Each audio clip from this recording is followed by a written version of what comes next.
Hi guys, welcome to Fierce and Pretty, Honey here, and welcome to my garden. That's my teeny tiny moon garden that you see back there. It's still in its early phases since I've just started to create it and build it out of nothing, this summer. So hopefully in the coming years it will become a lush garden. So far it looks like a teeny tiny collection of weeds, but let's just give it a time. Today I thought I would do a little short video about mullein and what I've done with mullein so far. But just a quick sneak peek to my garden if you haven't checked out earlier videos. What I have going on, I have some rue, I have some yarrow, mulleins, hyssops, verbena, mugwort, wormwood, lavender, and one plant that I just can't know the name in English, but those type of stuff. Next year I will focus more also on my herb garden, plant more herbs. The growing seasons in Finland are short, but let's do the best that we can. But these mulleins that I've made into mullein torches this fall, I have collected from my mother's garden.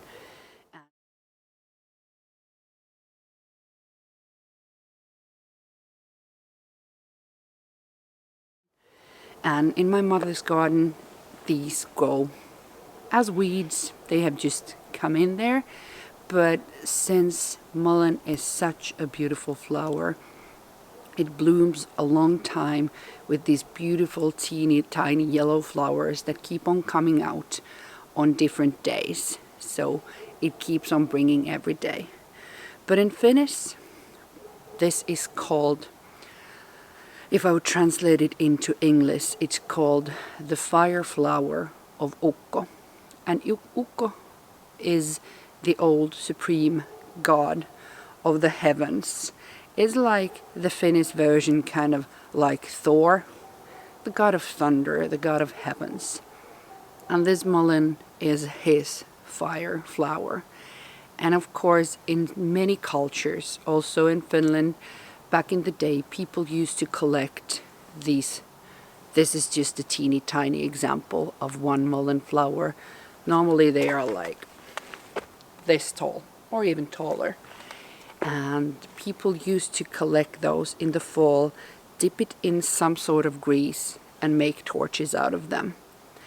I did my mullein torches out of the most common used material, so beeswax, and some of them I rolled in dried rose petals and lavender just to add some little spark of beauty in there.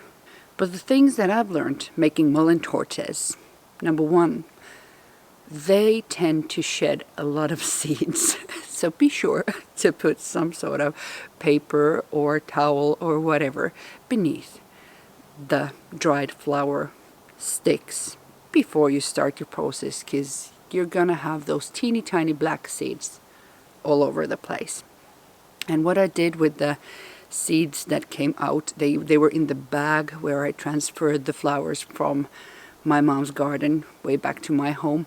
And they were on the living room table and they were on the kitchen table. So at the end of my process, I collected all the seeds, put them in a bag for also later use. But then I also planted plenty of seeds all around the fence that goes around my house. So here's for hoping that next year I would see some baby mulleins popping out. And the way that mullein works, if you're not familiar with the plant, is that first year it just creates this russet. So these two babies that I've transferred from my mom's garden to this garden, they are the first year mulleins. So if these babies survive the winter, because I live a bit more north than my mom does, so next year I should be expecting 2 flower stems coming out that I can use during the summertime, picking the flowers, doing flower essences or whatever I please, and in the fall collect the dried flower stems and make more mullein torches. And for me, this is a thing that sits really well during this time of fall equinox, when we are kind of saying goodbye again to the sun, when the day and night are equal and the night starts to get longer than the days. And fire is a good element to that. But I think this could work perfectly well, like during Samhain, if you're doing something special then, or either in Yule or in bulk. So the more you make them, the more opportunities you have, using them. This year I did like 6 or 7, so let's see. But this teeny tiny one, I'm gonna burn with you guys today. So my technique was a bit special. I watched several tutorials how people have done this, but since I work in healthcare, I happen to have syringes at my home. So I melted the beeswax in a copper pot that I often use, melting beeswax. Because beeswax, you use one pot and you keep it as your beeswax pot. That's just the case that you have to survive. Don't use your best pots in the kitchen. And because it's really hard to find a vessel or a dish where you could pour in the beeswax and then just dip this in, because they tend to be long, it's tricky. So I used the syringe and I turned the flower stems on top of the baking paper and just put a little bit of the beeswax into the flower cavities. And that method actually worked fine, because when I watched the other videos about it, when people just pour the beeswax, you tend to kind of waste a lot of it and then you need to melt it again and again. So this was a very effective way. But if you use a syringe, be fast and keep your beeswax hot, because whenever you pull in the beeswax into the syringe, it melts the old that was just dried up, because it dries really fast. So keep the beeswax in your pot warm, as hot as you can, and then it just keeps on coming out from the teeny tiny hole of the syringe. And if you want to put like crushed dried flower petals or herbs, just lay it on the paper. And when you've done, I did these like in 4 sides. So first I did one side, rolled it in the flowers, turned it, did another side, rolled it, third, rolled, etc. So that way you can decorate it more. Mullein, of course, has a lot of medicinal and magical uses otherwise also. It's been used over the millennia to treating lungs, ear, etc. So mullein is a versatile plant. But today we just focus on using it as a special ritual torch. And one tip, when you burn this, I tried one inside. Well, it smoked a wee bit. And what happens if you have a lot of beeswax on it? It will start to drip the beeswax. So you would have to have a pot with sand in it to burn it inside. But I would rather use these outside. So let's just see how my mullein torch burns, even though it's not dark yet, but let's try to catch it on camera.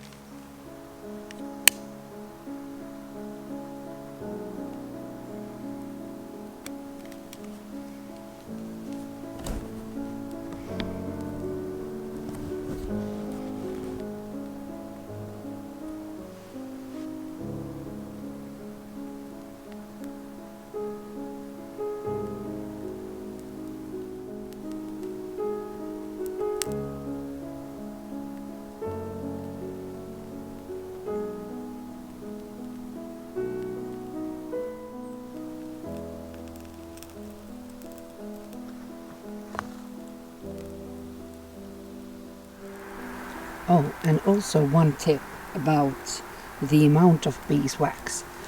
Because you see down there, the yellow blob underneath the torch.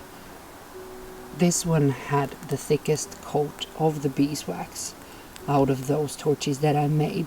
So you don't have to cover the mullein so thickly with the beeswax. So I did different versions with less beeswax in it. and they burn just as beautifully. So at least that's my experience on the amount of beeswax. So it doesn't have to be like a really, really thick coat that you don't even see the flower underneath. It just helps the dried flower material to catch on fire and help the burning when it's there. And one thing about how long these burn. So this teeny tiny one that's just a wee bit taller than my finger, it's been burning now for over 10 minutes already. So there you can think on the length of the mullein stem that you find, how long it is, how long it will burn. But using these flames in a meditation or whatever would be also one beautiful way of using sitting in the dark evening outside and just looking into that flame and how it dances. Could be just one beautiful way of using it by yourself.